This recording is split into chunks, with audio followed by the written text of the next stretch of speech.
at 5 p.m. Hello, good evening. Welcome to Eyewitness News. Coming to you live from our studios here in Accra. I am Sammy Wiafe. Coming up on tonight's show.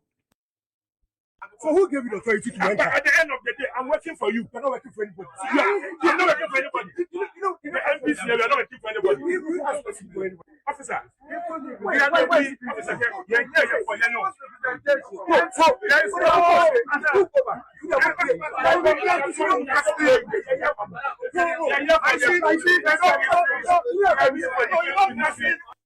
the standoff between members of the Minority Health Committee of Parliament and military personnel at the Afari Military Hospital in Kumasi earlier today. Tonight, we bring you details of what happened at the hospital. Also coming up on Eyewitness News. Why are they giving NDC MPs 2 slots each? And why are they giving their constituencies through their DC 3 slots each for people to be sponsored to the embassy? It is denting the image of Ghana. If you go to the American embassy today, over 1,000 people that have applied. They have issued less than 100 visas.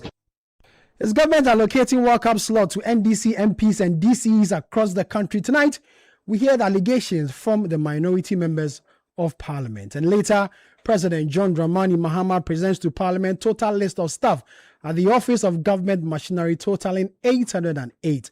Stay with us for the next 2 hours as we bring you the latest in business as well. And then talk back where we hear your views and opinions on the stories we share tonight on Eyewitness News. We also have a former Minister of Local Government and Rural Development, a Member of Parliament for the Techima South constituency, Martin Mensah, also in studio with us to help out with conversations and discussions on the matters we brought to you, and also take his opinion on the recent flooding that has hit major parts of the city, Accra and other parts of the country. Stay with us and join the conversation with your WhatsApp message. The number to send to is 0539 986 996. 0539 986 996. Let's start from the Ashanti region, because today some members of the minority on the Health Committee of Parliament decided to embark on some visit to abandoned health projects in that region. They were at the Afari Military Hospital in Kumasi. We are told that they had some confrontation with the military there because, according to the military, they did not seek permission before entering the premises. Let's get details on this matter. And Patrick Boachi Yadom, he's deputy ranking on the Health Committee and a member of Parliament for the Boasi East constituency on the matter. Thank you very much for joining us. Why did you decide to embark on this visit? Well, thank you. And let me extend my greetings to your viewers and your listeners. Our visit was occasioned by the happenings at Komfanochi. We know the problems with Komfanochi. Government is fully aware of the congestion at the accident and emergency unit. What the action taken by the CEO of Komfanochi was in the interest of patient safety. But what did we hear after? The minister suspended the CEO without tackling the root causes of what led to the decision by the CEO. Government of Ghana has put up hospital facilities in and around Kumasi to serve not only the region, but all the entirety of the catchment area of Komfanochi. Namely, the Afari Military Hospital in Achumang of Yeja South, the Agenda 111 Municipal Hospital at Achumang Wangoma, the Kokobe Hospital at Oforikum, and then the Sewa Ashanti Regional Hospital. So we needed to go and see the state of these facilities at first hand and report or bring it to the fore, so that it will trigger the conversation. Then we understand why the Komfanochi CEO took the action that he took. And so I'm sure by now you are aware of what we saw at these hospitals, and I think it's better we bring it to the fore so that everybody will see, everybody will know that some culture, some attitudes of the government of the day is not helping to promote good health in the Ashanti region. So this is the main reason why we paid a visit to those facilities. Why was it only minority members on the committee? Because the health committee also is made up of majority members of, in fact, it's a whole committee. Why did you decide to go alone as minority MPs? Was it for political reasons? No, sir. You know, Parliament is in session now, and committee would have to gather and organize a meeting. So we're in discussion with our chairman to take steps to even meet the striking doctors at Konfanochi. When we heard the good news yesterday, when Nana, the Asante intervened and the doctors called off their strike. So we cannot wait. We have to take this step and bring this, because, you know, my brother, it borders on the ills and then the inaction of this government. So the committee chairman will not lead us to those places. But you see, it's of interest to all of us to bring it to the fore that some Agenda 11 hospitals were completed and commissioned. So we needed to send the media there so that they will bring it to the fore so that we all know. But if we are to wait for the committee chairman to take the entire committee there, I'm sure it will not be this week or next week. But was the committee chairman aware of this trip that you were embarking upon? Because as chair of the committee, I'm sure he should be in the know. The members of his committee are embarking on such a trip. My brother, I am a representative of the Obuasi East constituency. So are the other minority members on the health committee. We have the duty to serve our people. So we don't need permission from the committee chairman before we can embark on such visits. Okay. We don't need permission from him.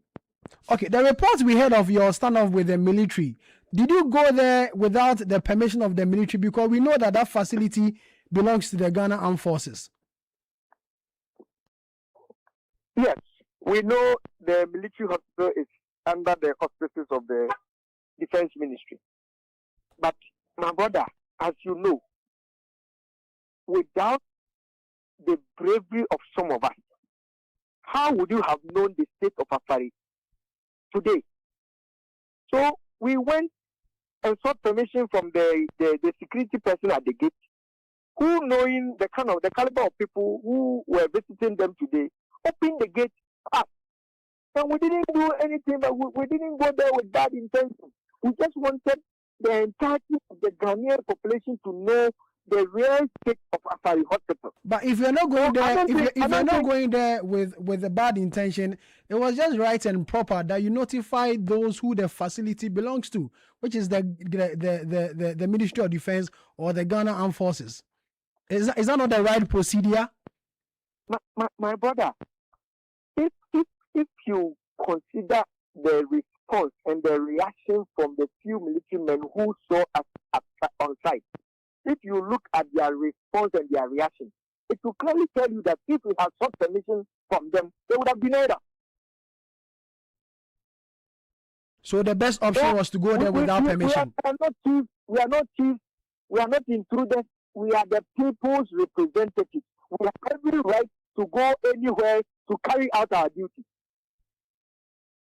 Patrick, hold on for me. Let me speak to your other colleague on the committee, Dr. Titus, or Professor, sorry, Titus Bill is also here with us. Prof, your committee members or your colleagues on the health committee today decided to visit the Afara Military Hospital. Is the committee, which you are a member, aware of such a visit by your colleagues? Good evening, and good evening to my colleague on the other line. I don't know what you mean by whether we are aware. They are a part of the committee and they have the authority to move as a group within the committee. So they don't need necessarily permission from the majority side of the committee to be able to move around. As even individual parliamentarians, they can exercise that oversight function. So I do not see any challenge with them moving on their own.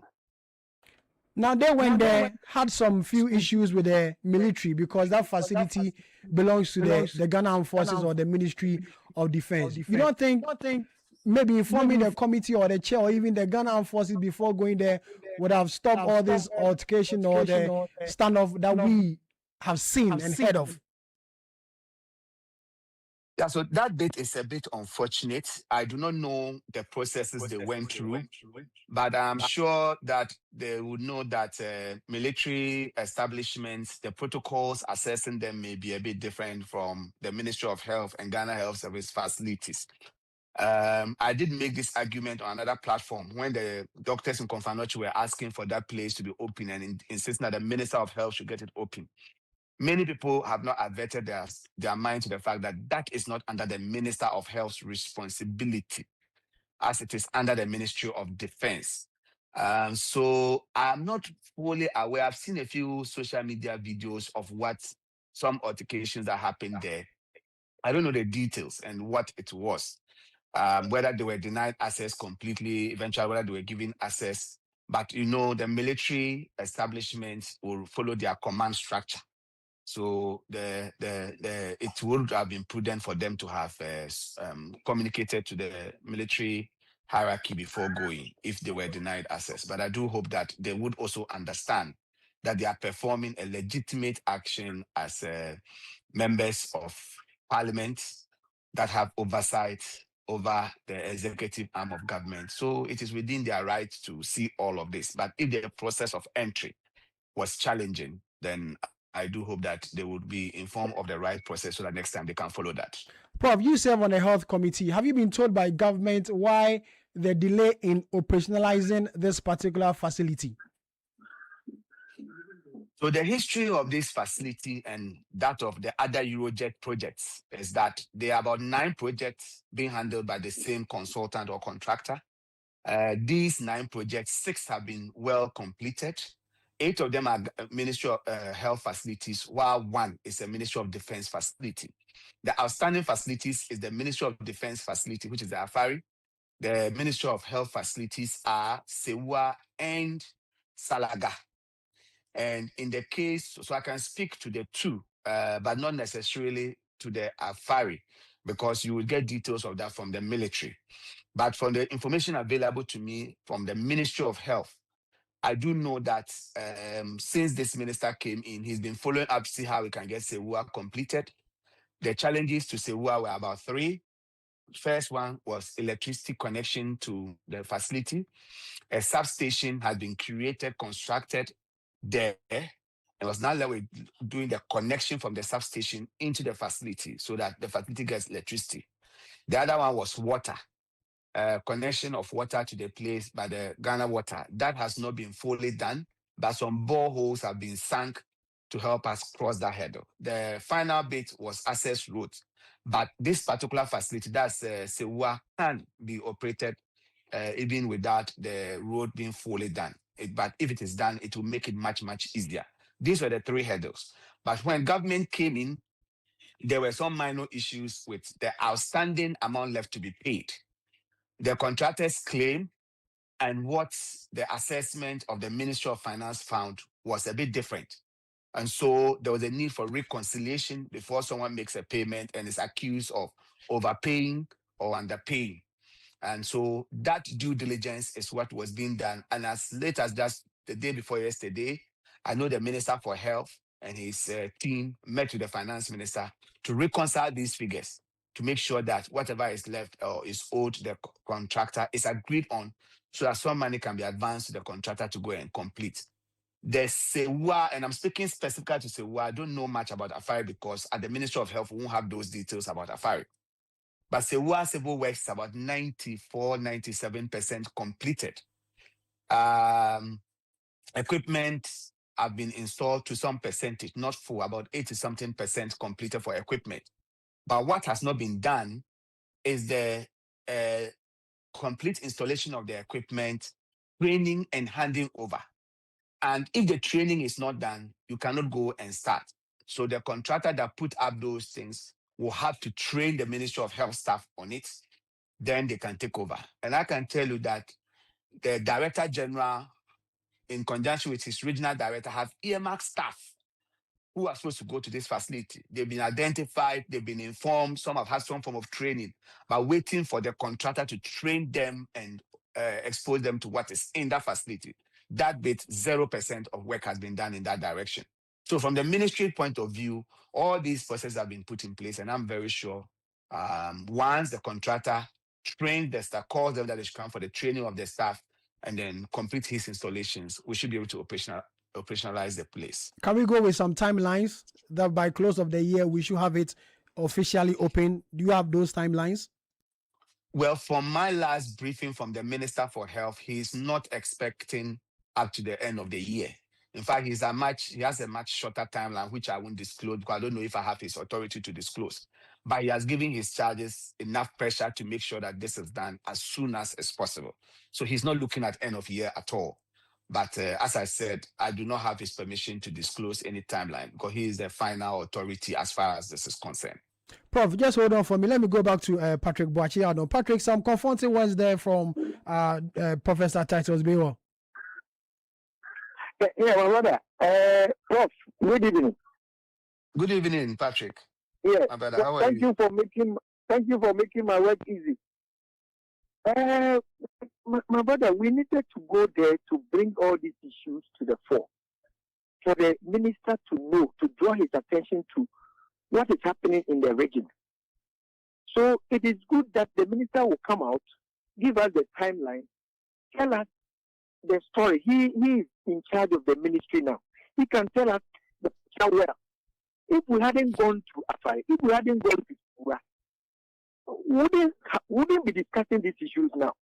So I think it's good. We people think we had altercation with the military people. No, they question why we were there. We said no, we are coming to see the state of the hospital, and we were given permission by the gate man. The gate man opened the gate. We didn't break into the facility. So if we hadn't gone there today, I wouldn't know that the whole place was full of wheat, and we have to draw the minister's attention to the urgent nature that occasion what happened at Konfanochi. So, my brother, I know Prof didn't talk about the Agenda 11 hospitals, which had been completed and commissioned. The two of them, one at Sede in Achuma, Kwangoma, and then one at Kokobe in the Furukum constituency. They have been completed, fully equipped, and commissioned. If Prof can help us, what are the bottlenecks that is preventing the early operationalization of those Agenda 11 hospitals? I'll be very happy. Prof, you have an idea of what he's talking about? So let me say that as I didn't hear the very early part of his interview, but I did recognize that it is really a legitimate right for them to be able to go there. And I'm happy that maybe they were granted access because that is part of their parliamentary function. And when we were in opposition, we did same. And even in government, we have taught facilities, so no one should begrudge them from going there. Secondly, to the question he's talked about, I don't know which specific Agenda 111 he's mentioning. He's mentioned the one he's talking about the one at Trede. That's what I heard, yeah. And the one at Kokobe in Ofurukum. And the one at Kokobe in Ofurukum. Those are the two facilities he's talking about. Okay, so I do not know. I'm not sure. So I'm not sure what they found when they went there. That's if they went there. Did you go to these facilities today? Well, I'm speaking in respect of the Agenda 11 facility. Yes. Which was commissioned on the same day as the one at Kokobe in the Furukum constituency. Fully finished, completed, equipped, commissioned. We even went to as far as to the doctors' bungalows, and they were all fully furnished. No problem with water, no problem with power, no problem with the two facilities. I know the bottlenecks we have at Afari and the bottlenecks we have at Siwa. I can admit that. But what about those that have been commissioned? So for instance, I can give you something on Oforikrom, since you mentioned that. Is it the one that's supposed to be the Oforikrom is it the municipal hospital at Kokobing? Yes. At Piedu Yes. Kokobing? Yes. Okay. So there are some things outstanding. For instance, installation of doors to theater X-ray is outstanding. Testing of chillers, installation of theater ventilation, they have been installed and they were being tested. Civil works indeed were complete, but some technical details were not completely done. So if I had known this, maybe I would have pulled up the exact document before, because I was just called about the visit. But there are definitely some bottlenecks. For instance, if you take this place that you are talking about, you can see the processes we put in to operationalize the Sewa, which is that we cannot send fresh staff to Sewa. My colleague is a doctor, he knows that. If we appoint fresh medical officers, fresh nurses, fresh laboratory people to start a hospital, it is not possible. So you have to map out the human resource and take some from experienced people from other facilities, augment them with new people, and then train them on what is there, and then allow them to start. That human resource mapping, I'm not sure that it has been done like it has been done for these other places. And you also remember that all the Agenda 111 facilities or contracts were subject of review. Because when we took over, government had to review all of them. Some claims have been submitted, IPCs have been submitted, and you cannot pay without auditing.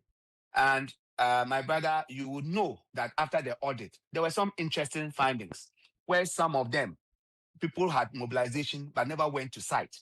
Some claims they had done percentage completion. When AESL went to assess, the percentage completion was not exactly the same as the contractor has submitted.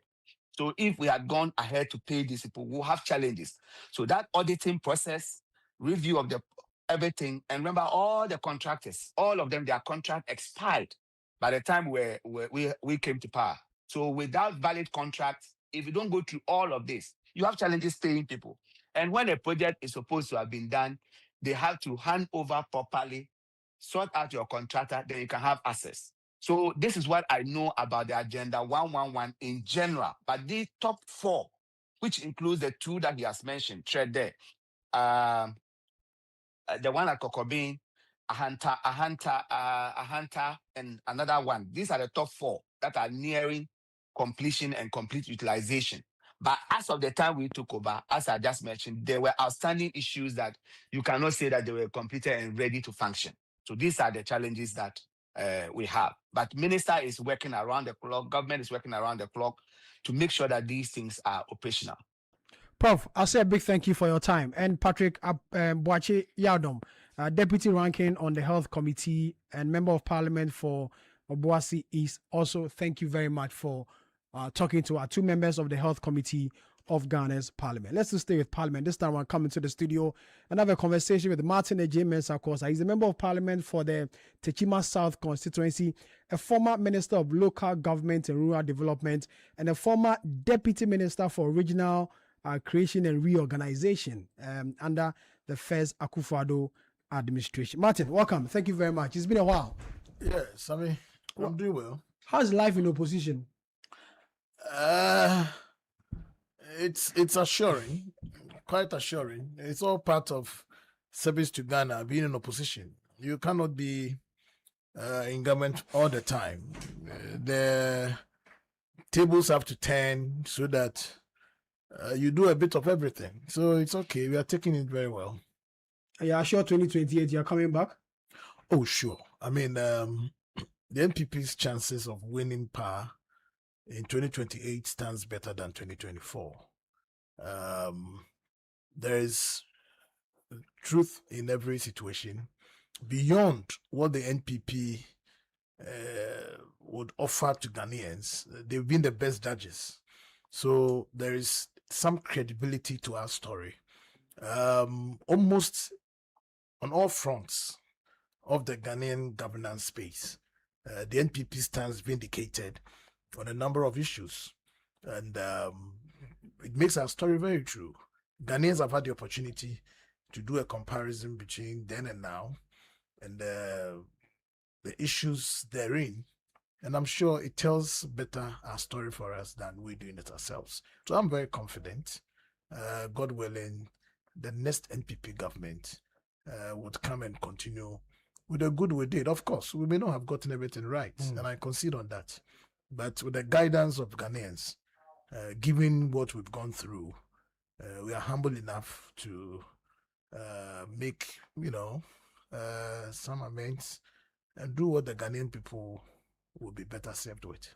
We'll come back and talk about MPP politics in the course of the conversation, but let's talk about flooding. You were local government minister under the previous administration. What did your administration do to help mitigate the plight of Ghanaians in cases of flooding? The accusation is that you did little.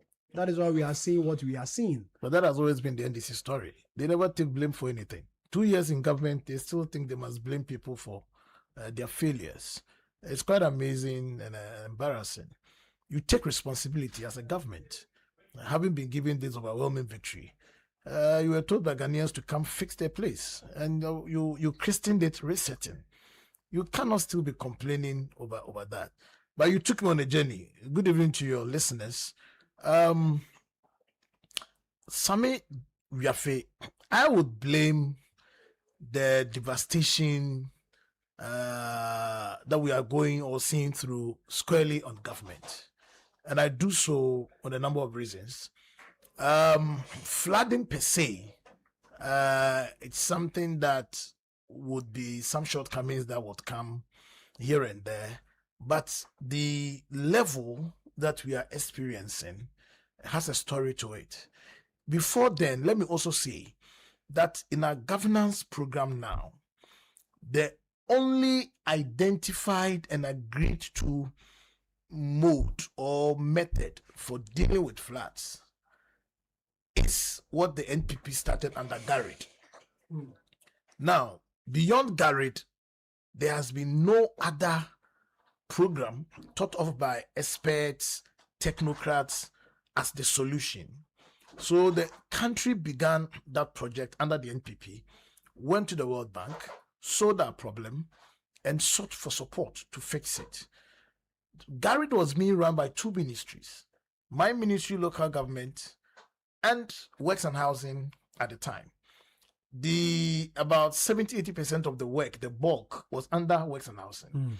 But the 17 municipalities within the Odo River Basin in Accra here, where all of these issues about flood comes to end, were being managed for my ministry. So you saw early signal preparation before the rain starts, not during. A number of things are done. You maintain the drains, you make sure that solid waste is kept and all of that. Then, of course, the Works and Housing Ministry was doing the heavy liftings, the construction of storm drains. So that was happening all around.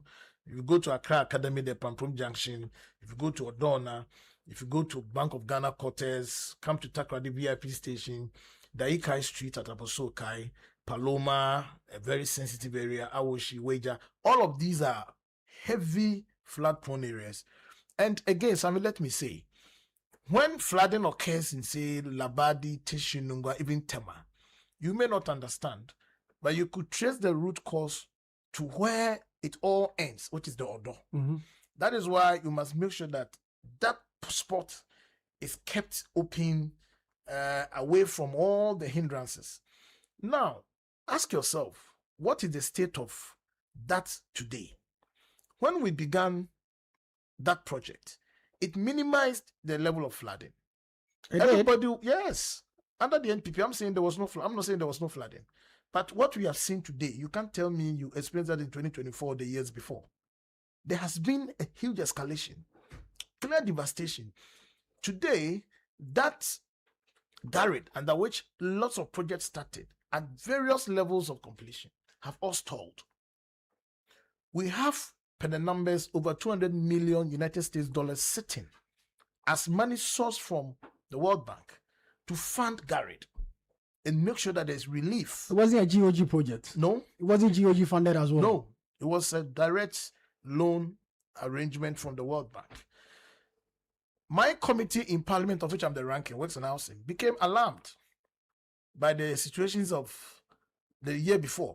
And so we beckoned the ministry to engage us and find out why Garrett has stalled. It led to a meeting with the ministry and officials of the World Bank.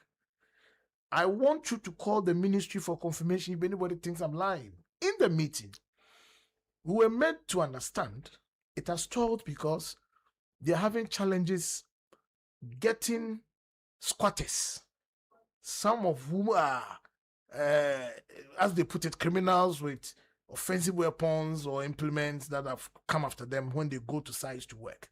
And so that is why the project seems on hold. The World Bank made it clear. You wanted money, we'll give you the money. The way is your front. Make sure you deliver. But outside, what they told us was that it's become difficult getting their way to work. And that is the Matthew, hold on. So the project has stopped because some elements or some people have taken over the site. The site. As their dwelling places and what have you. That's what was told us. You can ask. And they can involve the police in getting them out. Today, honorable members of parliament who have been elected to serve their constituents go to a health facility which has been finished and not operating to find out why. We have military men who go to drive them away. But we cannot have state security go drive away criminals who have hijacked spots for national programs of this magnitude. And the whole country is engulfed in floods.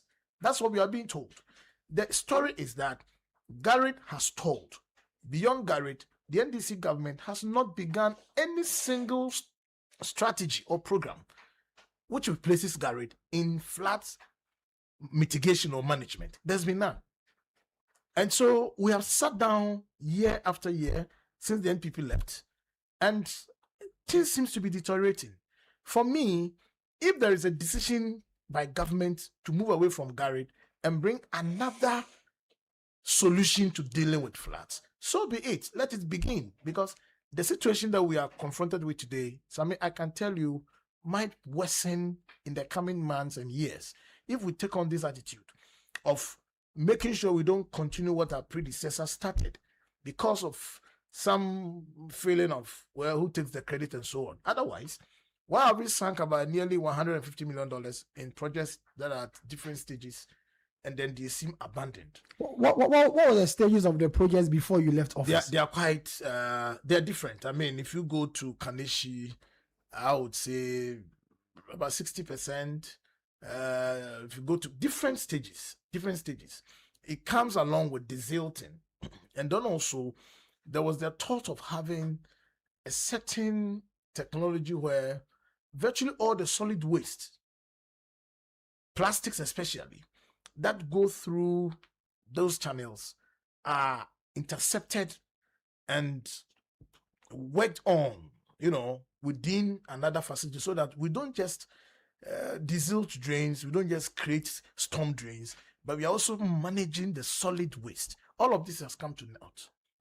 Of course, you may have the human angles of people doing indiscriminate disposal and so on, but Garrett in its entirety was to have a component that would deal with the solid waste management, as well as create this infrastructure for containing the storms and then not making these floods, move into our communities where now houses are collapsing because there is flood. Human lives are being lost because there is flood. The flooding situation that government promised then in opposition, that it was going to be top priority, there's no other solution apart from the NPP's Garrett, which again, unfortunately, has stalled. And we are just walking with our heads nowhere, in the middle of nowhere, finding. But is that the only solution to end flooding in Accra? That is if not to end it, at least minimize it. Is that the only solution? What about persons who build on waterways? What about persons whose site structures are unauthorized places? I have heard the president say that NADMO should do an assessment. It's a task force. NADMO, Interior Ministry is a task force. Sami Jaffe. Sami Jaffe. Sorry, apologies. Sami, we cannot be having that conversation now in the middle of a crisis. If people have built in waterways and there is a need to clear them. You don't wait to when the rains are here. When I saw it, I said, well, it's another angle to the problem, but late in the day. The floods are here. It's here with us. That's when the president gives an order for unauthorized structures in waterways to be broken. No, that ought to have been done. It should be a program. So, I mean, we need to be consistent with this. Before I left office, in the 17 municipal areas within the Odo Basin, it was a crime for a municipal chief executive to sit aloof and allow people build on the buffer of known areas where these flat spots or reserved for containing these things.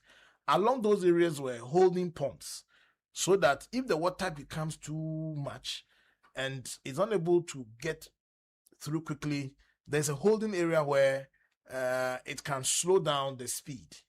I'm told Ministry of Finance has now decided that out of 18 across Accra that are designed to be developed or built, only 2 is being done now, in line with the carriage thing.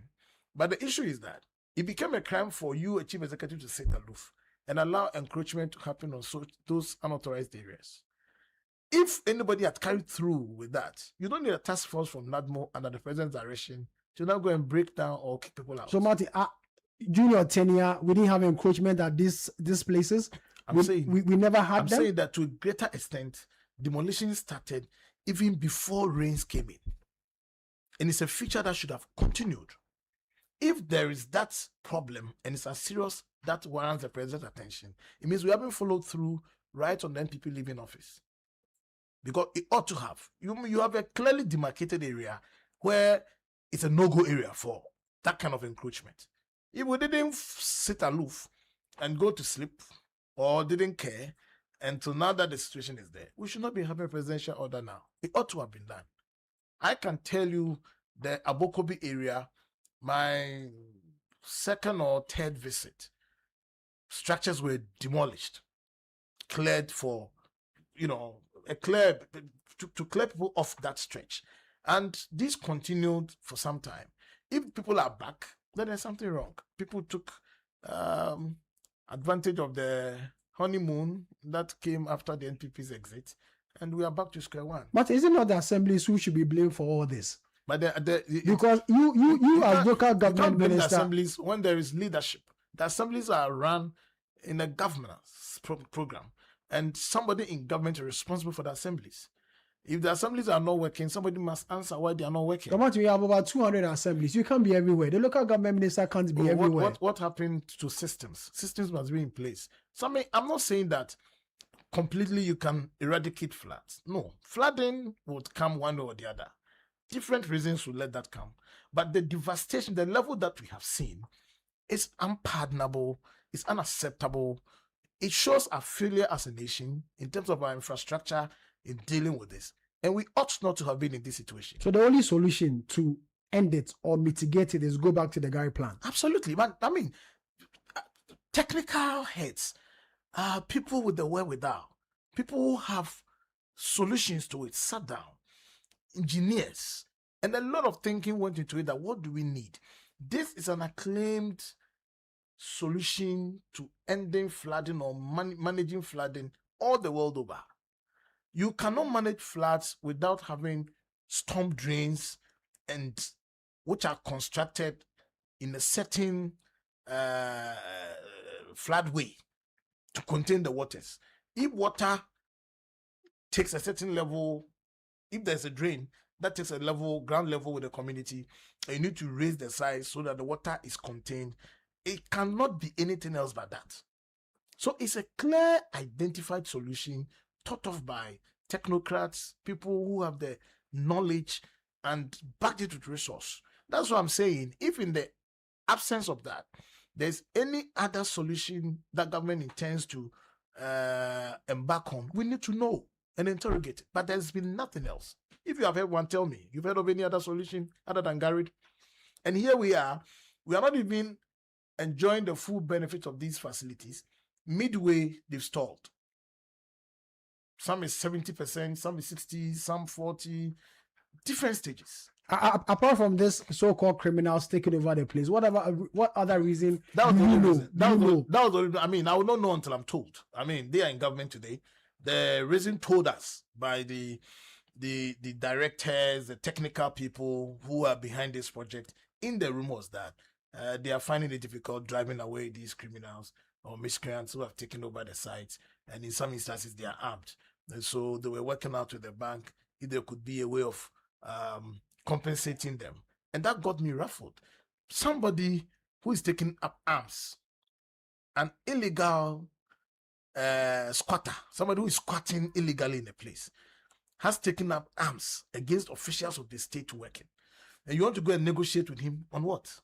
You want to go and compensate him for what? You are showing weakness.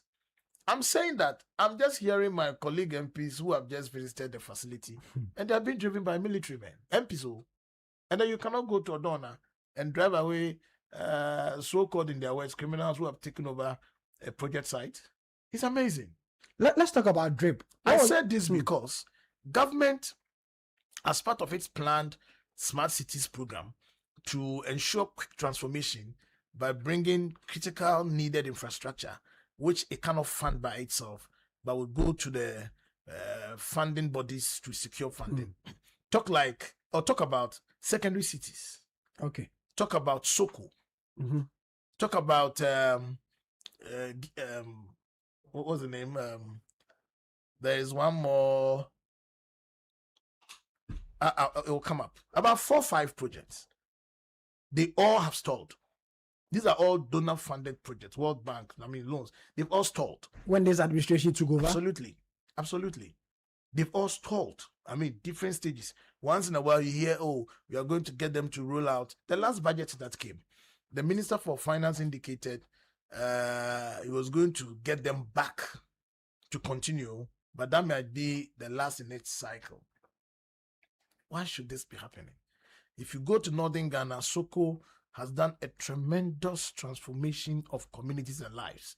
Critical infrastructure that is needed to support life, stop migration, let people feel their basic, need in life. Under Soko, we're realizing them. Today, it seems virtually off the table. It's been off since there was a change, and there's a certain indication that it will start, but it's still not starting.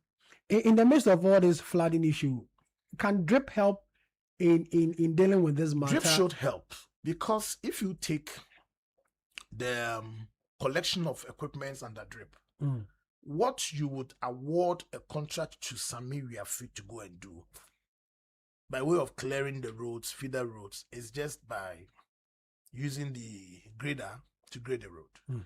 But DRIP, for each district, you have access to a payloader, you have access to a grader, you have tipper trucks, in some instances too, you have a roller to firm the ground when you clear, you have backhoe, you have a total set that any serious contractor will need.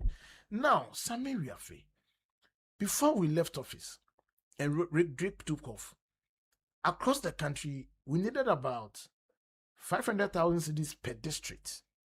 It went up to almost 400 million cedis. Half a year to run DRIP, alongside 10,000 recruitments. Ghanaian youth who had no work to do, who needed to get their lives doing something, we recruited and trained them. Now, their remuneration was included in this about 400 million cedis. Under this government, we have not been able to find the money to fund DRIP. So DRIP is left in its state, packed in various districts. However, government has found about 1.6 billion cedis to award feeder road contracts to contractors who will just go and shape the road, and that's it. All the accompanying things that could be done under DRIP, where you go for red laterites, the red sand, come and pour, the rollers will roll it, where there's a need to do a gutter to, all of those have catered for under DRIP. Yet we needed just about 400 million cedis to fuel it and fund its operations in terms of remuneration. And we've not been able to do that. As I speak to you, there's no dedicated source of funding for DRIP. It's in this parliament I've had the opportunity to raise it about 3 times. Whilst awaiting the last one, because the first one was under the Minister for Local Government, who told the House, DRIP was no more under local government. There's no more under local government. Yes, for the records. If you don't know, I'm telling you today. The Minister of Local Government announced to Parliament when I quizzed that it's no more under him, it's now under roads. They intend to fund it under the Road Management Fund or whatever. When I posed the second question to that minister, how we're going to make sure it works, then a signal came that they intend to put under DACF. So they will be funding. But nothing has been done. A formula from DACF has come to Parliament. We've approved it. There was no allocation for that. Meanwhile, there's serious award of contracts that is still so as of now, we don't know where DRIP is. We are not sure. But per the minister's last answer, it's supposed to be under road. And it's supposed to be funded by the Road Management Fund or something. That is the state of DRIP. DRIP that we just procured about less than 2 years ago. Yeah. $178 million. It's being left to rot. Nobody cares. And we are incurring high cost in maintaining community roads. To back your question directly, most of what is happening, DRIP could do to some extent. Because if you pick a typical community road that is not shaped and usual drains done on the side so that the water finds some way to go. If it's a bare flat land, then the water will just go in every direction. So in our local communities, reshaping of these roads and making those drains on the side, it's very effective, which DRIP would have tackled. But that is the intention, to make sure that these receive adequate attention before central government comes in to do the usual, bigger lifting, tiring it and so on. But now we've lost the opportunity of the benefit of DRIP machines, and we are knocking our heads everywhere for help. Will it be right for anybody to say that the program has collapsed? Will it be right? Virtually. If products, if equipment have been redundant for a year and a half, virtually so. So if you go to assemblies, they are packed there? Yes, in my constituency, Techiman South, I was lucky to have on my own a grader and a payloader. And so I embarked on some community road works. But I realized that the interests had gone high. Virtually everybody who has bad roads needed it. So I wrote to the assembly, thanks to them, that if I need to augment my fleet with the DRIP, they should release it for the service to the communities. And they have done that.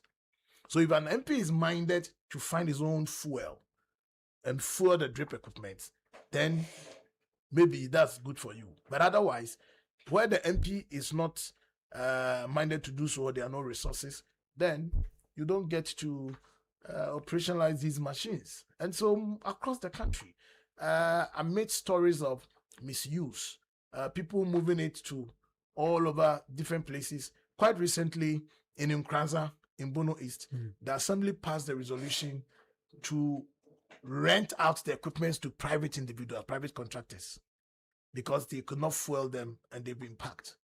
And this came to my attention. A member of the assembly who was not enthused called and said, is it right to allow DRIP equipment to be rented to the public? And I said, no. Anybody does it, petition the president to bring this to your attention. So it's a sorry state. You cannot say that a DRIP has given the needed attention that it needs. They are packed for lack of support.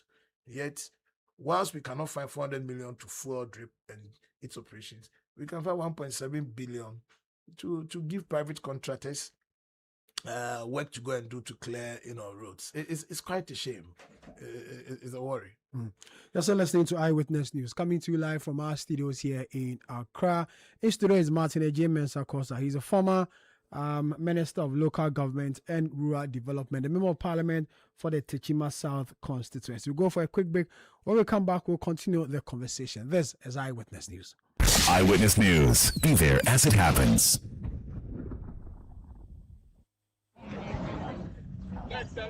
30 years ago, MTN arrived in Ghana and everything changed. Now to celebrate 30 years, we are giving back big time. The MTN at 30 promo is here. 9 Toyota Land Cruiser Prados to be won. Over 10 million Ghana cedis in rewards plus so much more. Connect to your everyday hustle on MTN. Make video calls. Browse the internet for business with family and friends. Connect your home to MTN Fiber. Make that money move on Momo and stay ahead because every move counts. Ghana, let's celebrate 30 years of MTN with the MTN at 30 promo. Use more MTN services, build more points and win big. Dial *530# or visit the My MTN app for more. Looking for a location that gives your business a competitive edge? Dawa Industrial Zone offers world-class facilities, direct access to major trade hubs, and a thriving business ecosystem. Whether you are setting up in the manufacturing, logistics, or services, our ready-to-use industrial spaces and supportive policies make expansion easy. Visit www.diz-ghana.com or call 055-20-40,000. Dawa Industrial Zone, where businesses thrive.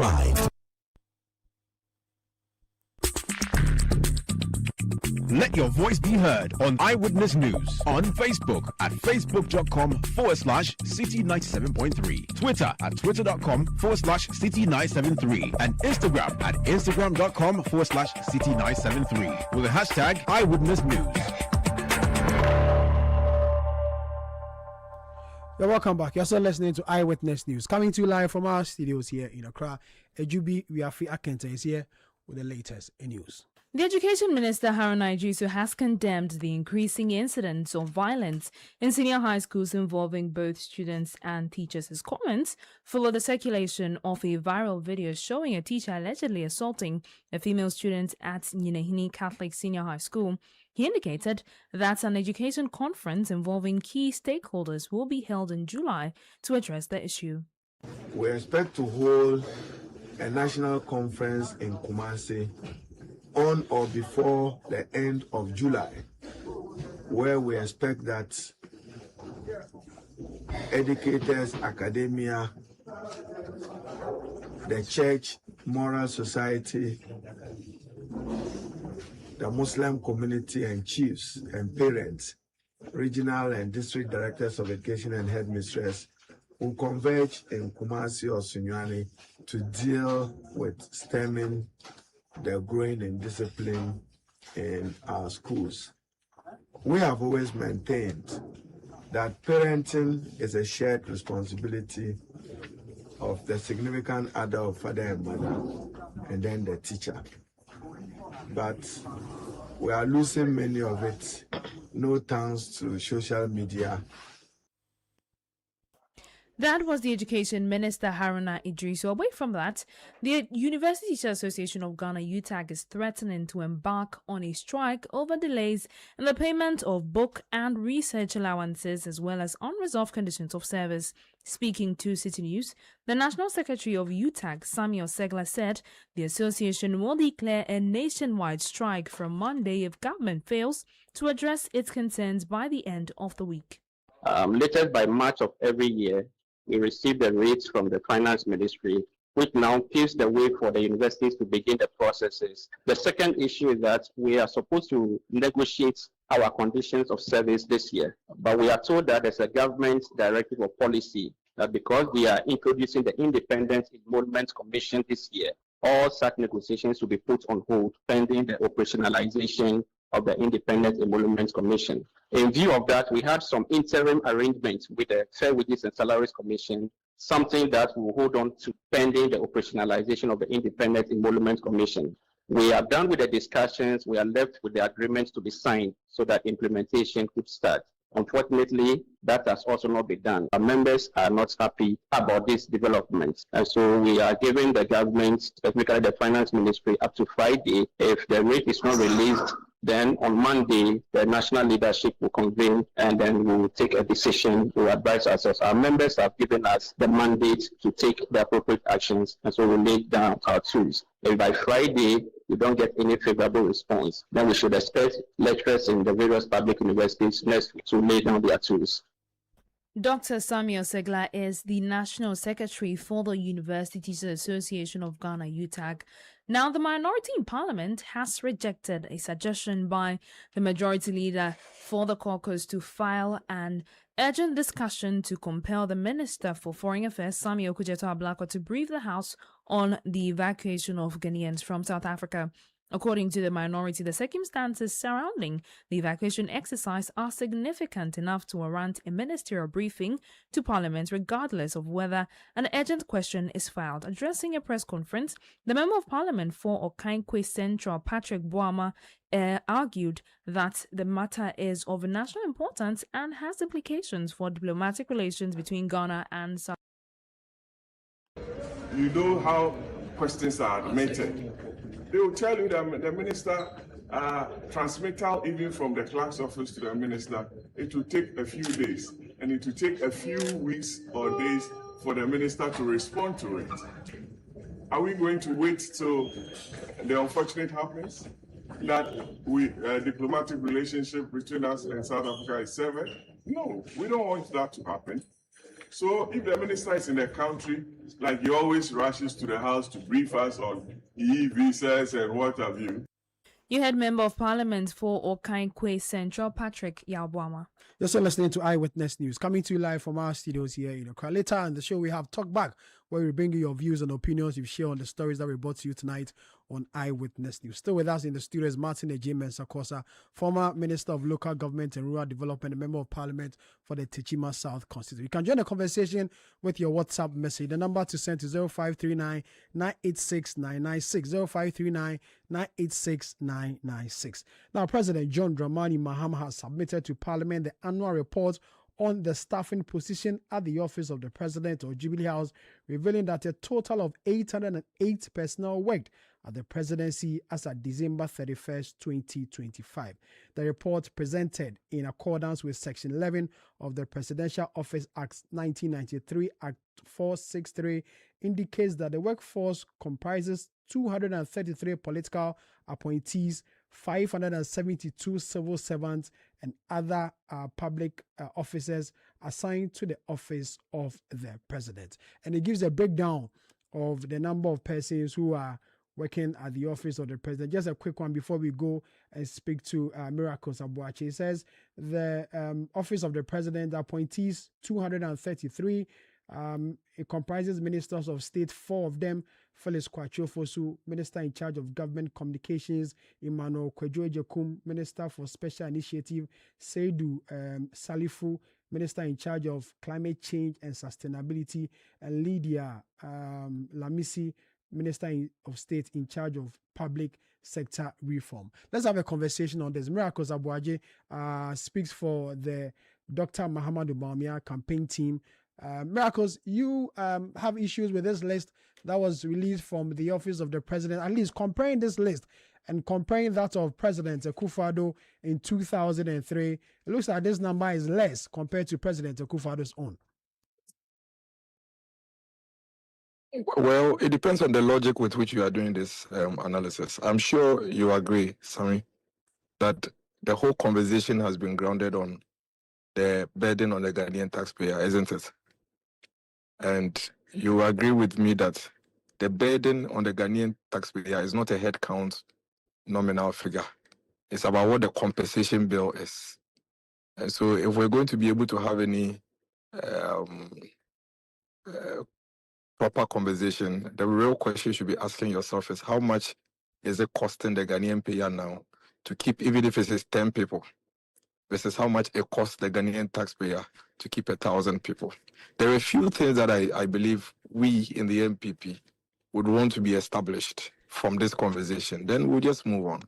Number one, you remember, Sami, and I think you and I had this conversation severally on this platform about how the NDC spun the propaganda for months and probably years that Nana Addo Dankwa Akufo-Addo and the MPP had 1,000 presidential staffers. Sami, you are the presidency. You remember this propaganda?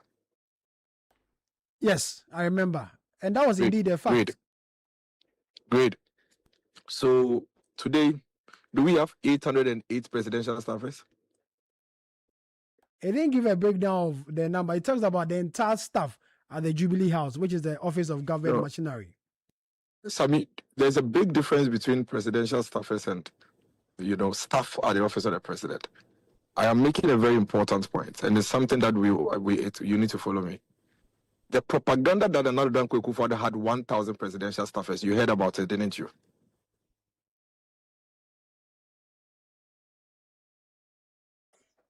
Miracles. Did you hear about the propaganda that the Kufuor had 1,000 presidential staffers? Miracles, I asked the question, so you do the answering. No, but if you don't answer, we can have a conversation. We can have a conversation. We're having a conversation. We can have a we can have a conversation with Did you hear about that or not? I heard about it. Awesome. Today, do we have 808 presidential staffers? Yes. No. If it is yes, then you probably are not following the conversations. Miracles. I am sure you have read from the government communications minister, who has clearly indicated a breakdown of the 808 and told you that out of the 808, and that is the document that was presented to Parliament, and so that's the document we are all relying on.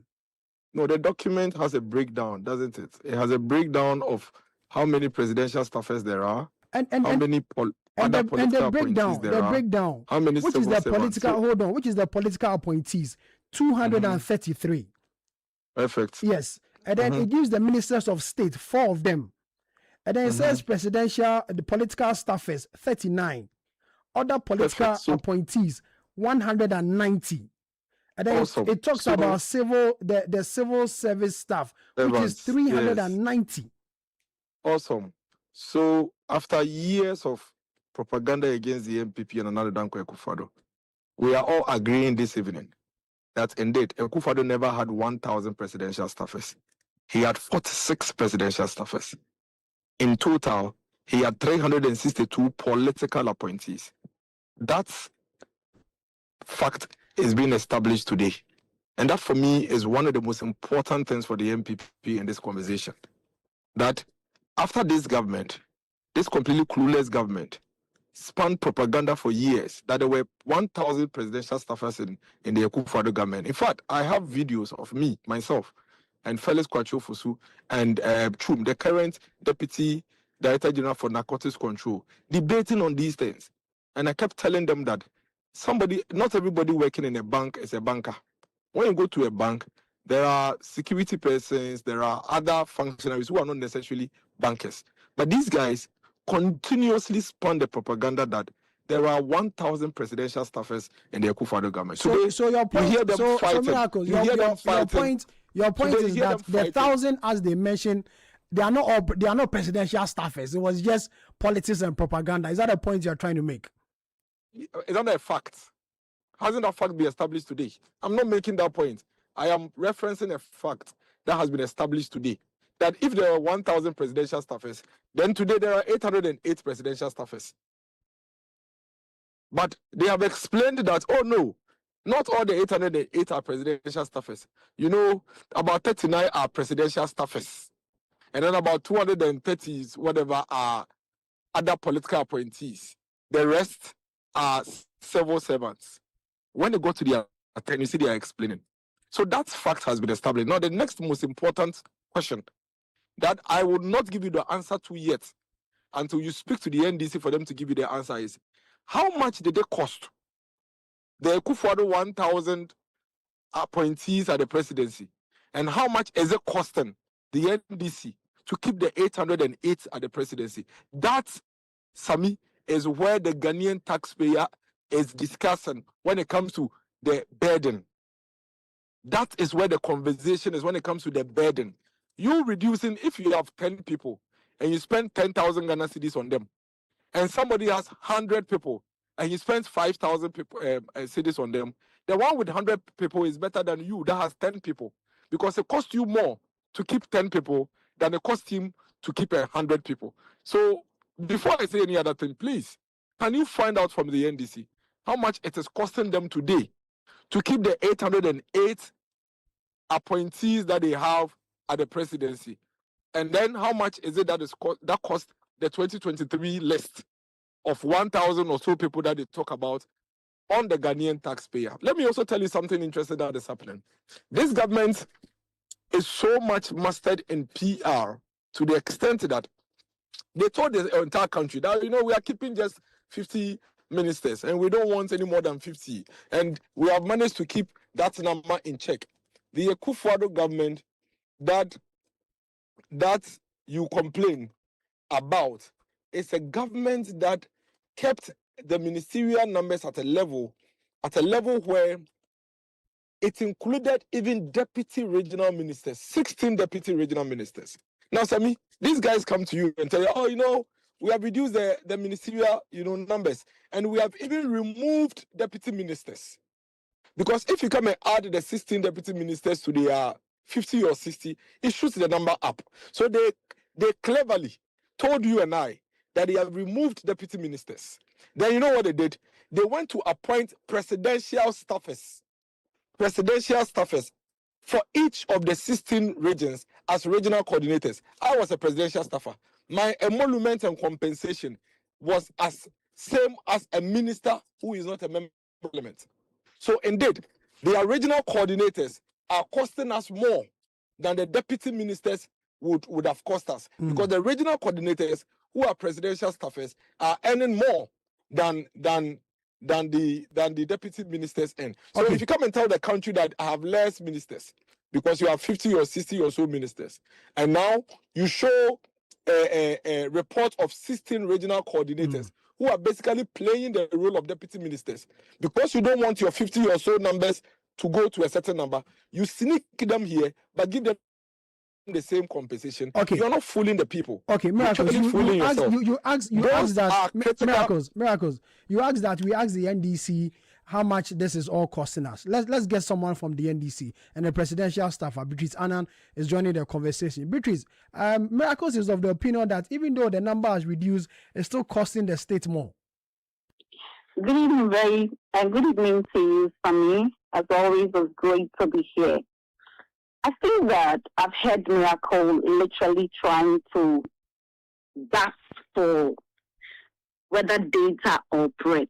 First of all, it's important to note that Miracle has not been able to establish whether by way of ministers, deputy ministers, total staff, whether political appointees, senior or junior, or civil and public servants, that the current NDC have a larger, staff strength than they did.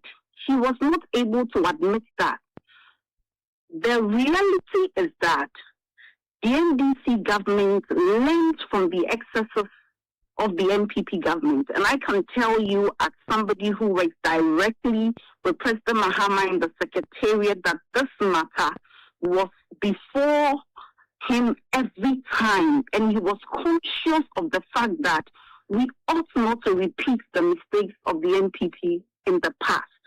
And so that point has to be clearly established, that as we speak today, the total strength of the people that President Mahama is working with, if you even accept all the analysis Miracle has done, however unfounded, even if we should assume and give him the benefit of the doubt, you do not have a staff strength at the office of the president today, as I speak to you, the 10th of June, 2026, which is more than what the NPP works with. And I can understand his struggle, that it is, it's such a shame that every year when you expect that staff strength should rather be increasing because people should be employed and other departments should be created and all that, you have a presidency that's operating with a lower staff. I've seen a very beautiful infographic from Citi FM, where if you take the total staff strength, even if you were to add the political and civil servants, you have less 240 people than Miracles and the NPP government did. And so that point has to be established. Now, having failed woefully to establish that fact, and of course, I don't expect him to be proud that they created such a big size in government, then they come to the cost and they say that, oh, you know what, you should ask the NDC of the cost. And one of what Miracle believes is his brilliant analysis is that there are regional political coordinators that the NDC has appointed. And those people take more salaries than deputy ministers. First of all, let me say that that is an outright falsehood. I think Eyewitness News is a very serious platform that when we have the opportunity to address the people of Ghana, it is not enough to make, unfounded allegation. I expected you to ask him how much was the salary of the deputy ministers and how much are these political coordinators taking. So, but that point has to be established that that is not true. And they say, oh, let's look at the cost. The reason being that the allocation to the Office of Government Machinery is higher. And so because of that, it is better to have in excess of 1,000 staff as they did in the past, which is a shame, and I don't think any government should follow, and the NDC government will not follow, and is committed to not following. To let's say that now the budget is higher. I think that in the early stages of the NDC administration, Miracle and the rest raised these issues. And we have told you that in line with the NDC's commitment to run a very lean government, ministries were collapsed. And so you did not have 126 ministers and deputy ministers as we saw them defend in the past. Today, as we speak, we have a total of 58 ministers and deputy ministers. And what happened was that, for instance, the Ministry of Information, which had various agencies like ISD, like Ghana News Agency, like GBC, and all main staff of the ministry had to be absorbed under the office of the president because President Mahama wanted to save the jobs of these people. You had the Ministry of National Security that we don't have today, and you have the Signal Bureau, the Research Department, and other departments that had to be saved together with the employees. And so the office of the president had to absorb all these costs. We have said this time and again. I expected Miracle to take the budget and do the segregation and say that the NDC's argument is false, and this is the data. He hasn't been able to do that. All he does is to run and to tell you that, oh, budget is bigger. Oh, no, it doesn't matter. That cannot be the way forward. I think that our democracy is growing. And I tell Miracle, this job, we have done some before in opposition. We did not make vague statements. And even where there were vague statements, they had obligation as people who were speaking for them government clear the air. I can tell you, and I can give you the warmest assurance that from where I sit and from what I know, President Mahama is committed to protecting the public purse. President Mahama is still committed to running a lean government. And so in the absence of any evidence, any data from anybody in the MPP, we should ignore this. But in any case, it's Miracle telling us that 1 year, 6 months into opposition, they are realizing that operating a government with less than 240 more staff strength is a bad thing.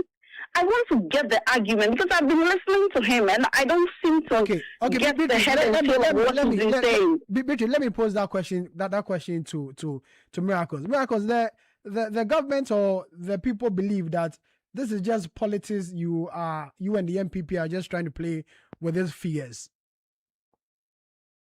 I mean, when we're having these conversations, we need to get very serious and respect the people. Running with words and all those things, they mean nothing. It doesn't change the facts. And I think it's important we put it on record.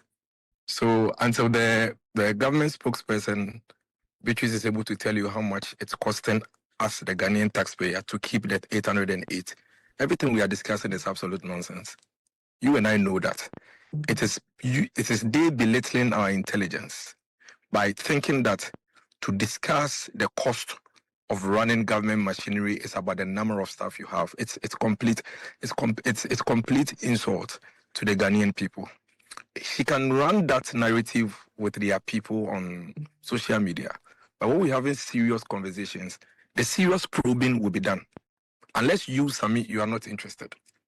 That we are discussing the cost of running government machinery on the taxpayer, and you are telling me that the way to analyze and do the comparative analysis is to look at headcount.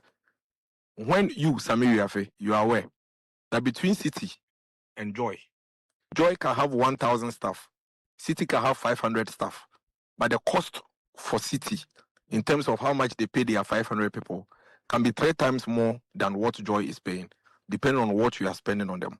Until the government comes up with that to tell us how that is costing, we are just having vague conversations. And I'll help you. There's a lie that she put out, and that's something that everybody needs to pay very close attention to. So, I mean, when we are talking about the compensation in terms of the 808 and the 1,000 appointees at the presidency, the GBC staff she's referring to, the GBC staff is not part. Go and pick the appropriation. And there's a big difference between the budget and the appropriation. Go and pick the appropriation. When you pick the appropriation, if you are familiar with the way public sector governments work, look at the codes. And Sami, I have shared it with you. I've shared the 2025 one with you. I've even shared the 2026 one with you. And I've given you a summary of how much it's costing for 2023, 2025, and 2026. I was hoping since she is in government, she will know. But because she knows the truth, she won't go into the cost. Now, if you look at the 2025 appropriation, and Sami, you have it, you realize that the Office of Government Machinery has a bulk figure, but there's a difference. There's a difference between the numbers we are talking about here. The numbers we are talking about here are the numbers that sit directly at the office of the president. So, for example, you will see that on the list, you have maybe NEIP. But on the NEIP in the list does not include all the NEIP staff. It would include maybe the CEO of NEIP, who has been appointed directly by the president to NEIP. Same with MIDA and so many other institutions. So GBC, all the staff, the photographers and the cameras and the videographers and the editors are GBC. They are not part of the conversation we are having here. They are not part of the 808 we are talking about here. The 808 list that was published, you realize that those categories are quite clear. Now look at the appropriation and the list I've shared with you. And be wrapping up for me in the next 30 seconds. 2025, the total compensation for General Admin at the Jubilee House, Chief of Staff Office, Vice President Secretariat, Cabinet Secretariat, Press Secretariat, and MIDA was 98,818,193. Now, go and check their budget for 2026. The same headings, the same items, nothing has changed. The same figures. It's costing 100,886. 2023, the same items, the same lines, cost us 250 million. And in 2026, it's costing 540 million. So if you hear them and they fail to tell you how much it is costing the state to manage 808 people, and all they tell you is that we have reduced it from 1,000 to 808. We have reduced it from 1,000 to 808. So clap for us. Then it tells you the caliber of people you are talking about. Reducing the number from 1,000 to 808 is so easy. It's easy in the sense that all you need to do is to sweep away even some of the civil servants. Remember, if you take a civil servant out of the Jubilee House, you haven't sacked the person. The person is not off the taxpayer's burden. The person is still on the taxpayer's account. So if you go and look at the 2023 list, and you look at the 2025 list, and you look at the civil servants, and you see a huge difference between the civil servants on 2025 and the civil servants on 2023, it doesn't mean that civil servants have been sacked. Okay. They are not political appointees. Okay. It means that these civil servants are still on the taxpayer's account. Okay, all right. So Dennis, thank you. Let me get a final word from Beatrice. Beatrice. Thank you very much. I think that the analysis... And do that for me in 30 seconds. Yes, I'll do that. I think that the analysis Miracles is making, I can understand how he's struggling. I just want to conclude with three things. First of all, no appointee by way of political appointee at the office of the president has their salary increased from that of which the MPP was paying the appointees. That point has to be made. So this analysis of if you had 800 and we have 1,000, it doesn't mean that the salary, unless there is a contrary evidence that somebody was taking 10,000 and another person is taking 12,000, I think that will not hold. Secondly, it is important to say that whether by way of civil servant, public servant, or political appointees, the NDC government has demonstrated a higher level of standard and commitment to making sure that the public purse is not overburdened with political appointees. That miracle must give it up to the NDC. Okay, Beatrice, thank you. If you have any further criticism, we will listen. But thank you very much. Today, The point is well made. Beatrice, thank you very much. Beatrice Annan is a presidential staffer. Earlier, you had Miracles.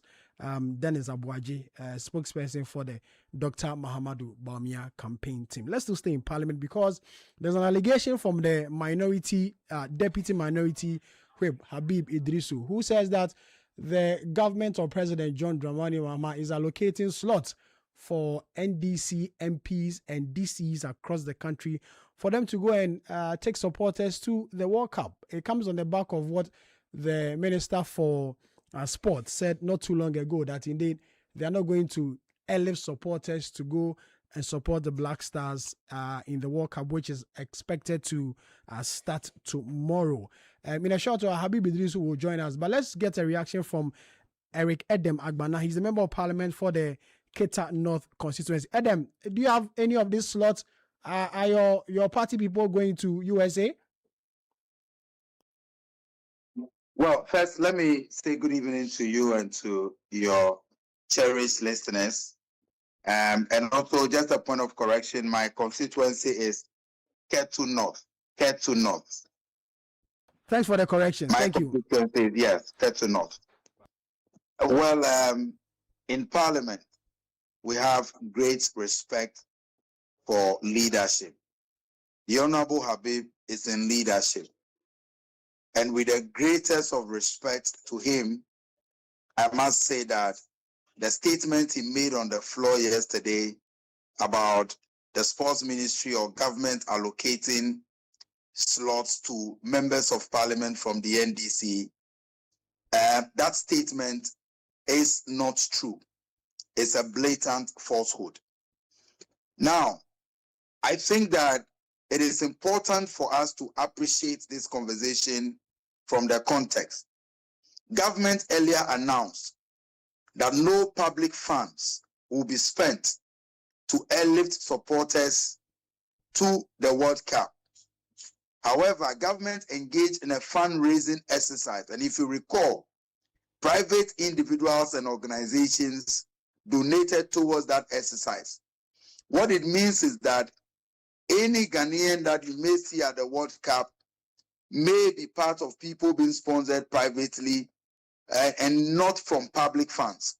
But I can understand why the Honorable Habib may make such an allegation. You recall, when the NPP was in power, prior to the 2018 World Cup, they emphatically stated that they will carry only NPP supporters to the World Cup.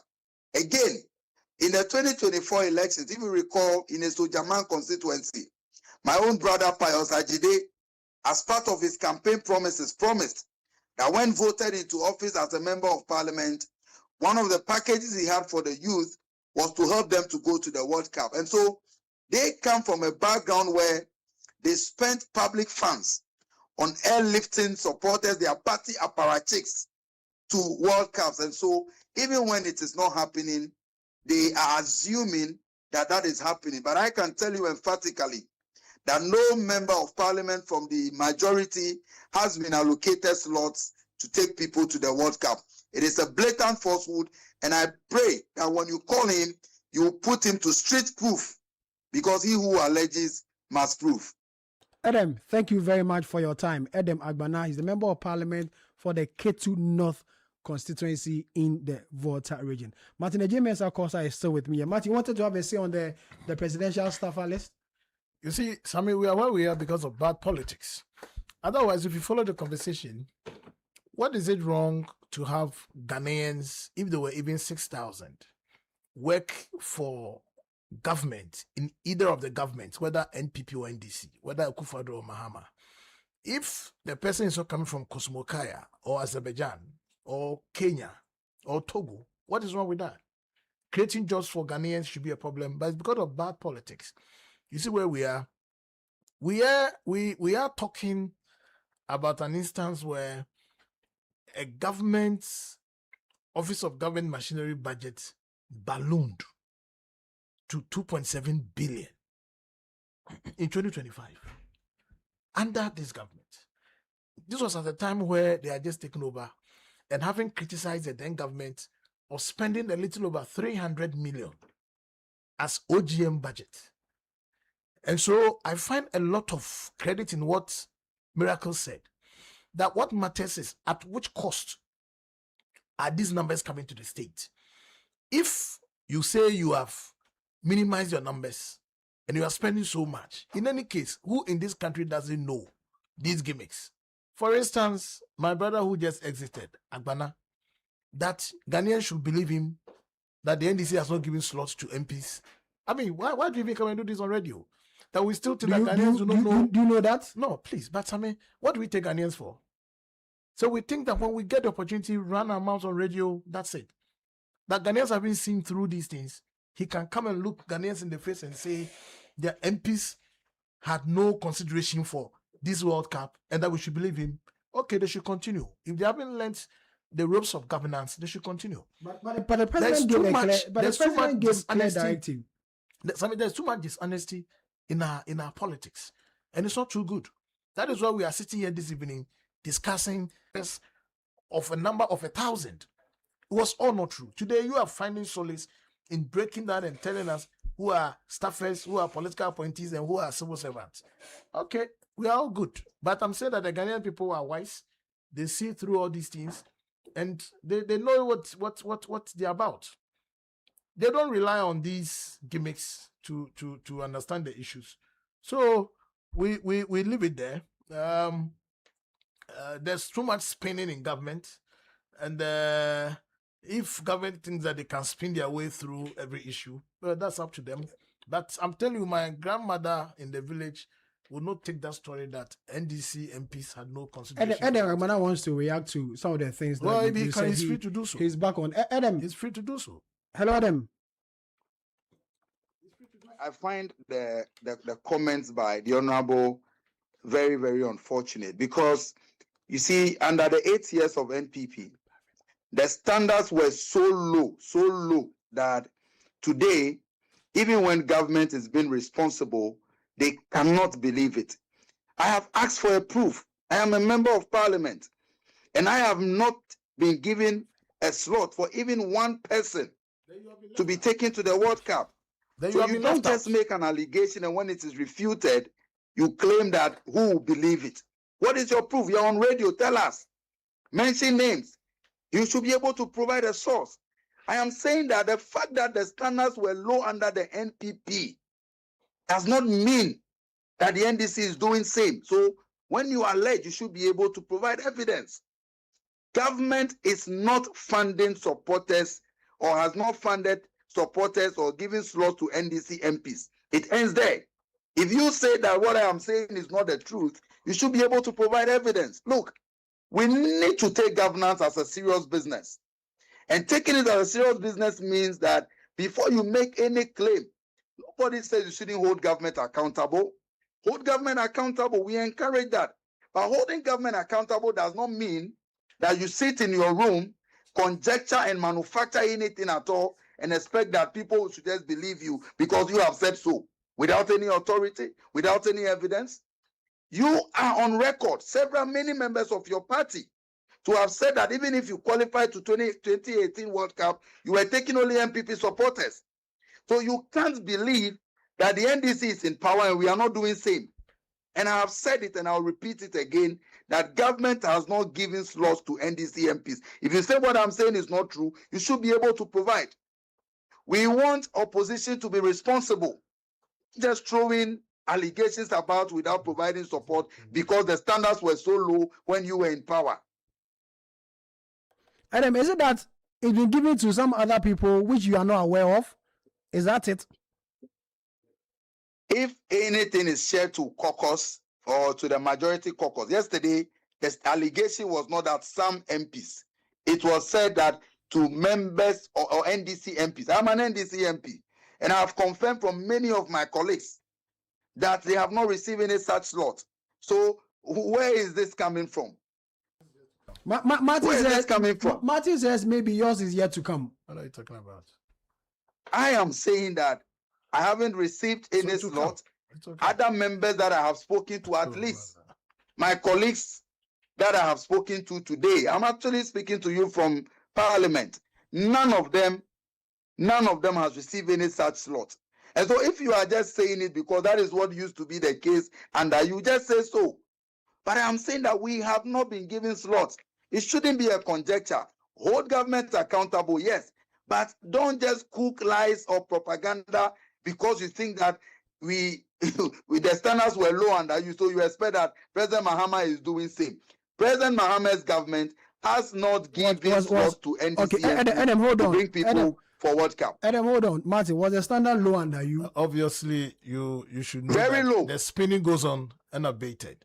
I mean, what better standards could he be talking about that were low? Which low? And that is okay under the standards under which this government is running. Sammy, he's okay with the standard under which this government is running. He can keep on spinning.